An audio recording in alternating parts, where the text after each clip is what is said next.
look at all these peasant stocks, 1.5 cents, 3 cents. I can buy like 50,000 shares of these, and when they go to $1, I'm totally buying a Tesla. Okay, relax there. That's not how investing works, at least for most companies. Most companies fail, and very rare do they end up with success stories like Tesla, Shopify, or Zoom. You are so negative. The only thing that's going to be negative is your investment return. Welcome to my channel, everyone. My name is Michelle Hung from The Sassy Investor, your go-to channel for everything to do with personal finances, investing, and money mindset. In today's video, I'm going to be talking about the 3 huge mistakes people make when it comes to speculating penny stocks, or as I like to call it, peasant stocks. That's just my thing. Particularly in the resource space, that is oil and gas, mining, exploration companies. The first mistake is judging a company or stock purely based on its stock price. Now, this applies to all penny stocks across the board, not just resource companies. A company can actually make its share price whatever they want, whether it's 1 cent, 5 cents, 50 cents, or $50. And even while they're trading in the public markets, when they do a reverse split or a stock split, that's how they can change the stock price. So this is the big mistake people make when they're judging companies based purely on the stock price alone and judging it whether it's expensive or cheap. Oh look, Amazon is $3,500. That's expensive. No, that is incorrect. Apple stock is $129. That's cheaper than Amazon. That is incorrect. Look at this peasant oil stock. It's at 2 cents. I can afford to buy 1 million shares if I want to. That is a way better bargain than Apple or Amazon. Again, no, that is wrong. What you need to be looking at is the overall value of the company, which is represented by the market capitalization, or market cap for short, and what the company does to make money and make the company worth what it's worth. What does that mean? That means you're looking at, how does the company make money? How much are they going to be making? And if they're not making money, what kind of assets do they have in their books right now that will one day convert it to money making shit? So ask yourself, with some common sense even, is this company worth what it's worth? Does it make sense for a company that has $0 in revenue and not an ounce of oil in their books to be worth $1 billion?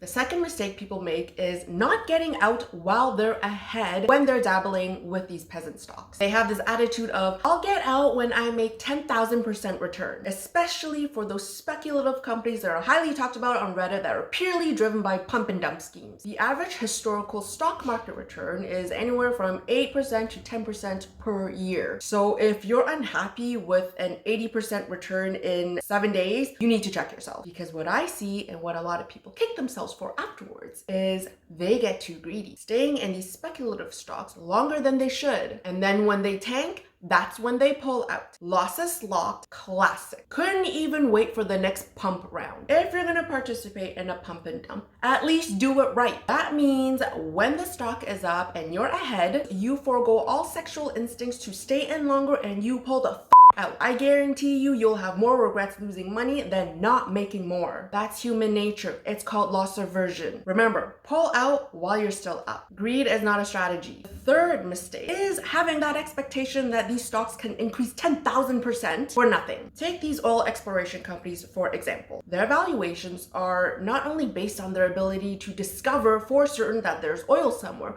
but also the ability to get that shit out that's buried like 5,000 feet beneath the Earth's crust. And to get that out, they'll need a shit ton of money. They need smart people like geologists and engineers to make sure they can get that shit out. They need permits from the government to make sure they're not messing with the fishes in the water. They need equipment. They need labor. A lot of it. This requires upwards of billions of dollars, and it'll take years before anything is actually monetized. What good is a resource when it's just sitting in the ground and it can't be used? And not only that, when it comes to resource companies, they're heavily dependent on commodity prices in the markets. They have no control over that. People are not going to want to finance them if commodity prices are garbage. They're not going to want to even remove it from the ground because the prices are not good enough to sell in the market. So a lot of factors at play that are out of their control. Resource companies are very different from tech companies. Anyone can start a tech company in their garage, whereas resource companies rely heavily on capital markets for funding because they're capital intensive. They need lots of money to do surveys, to do drilling, to discover and to build out whatever assets they have. So just when you think a $20 million million oil exploration company that's trading at 2 cents can go to 50 cents in a matter of 5 months, that is, you're expecting that $20 million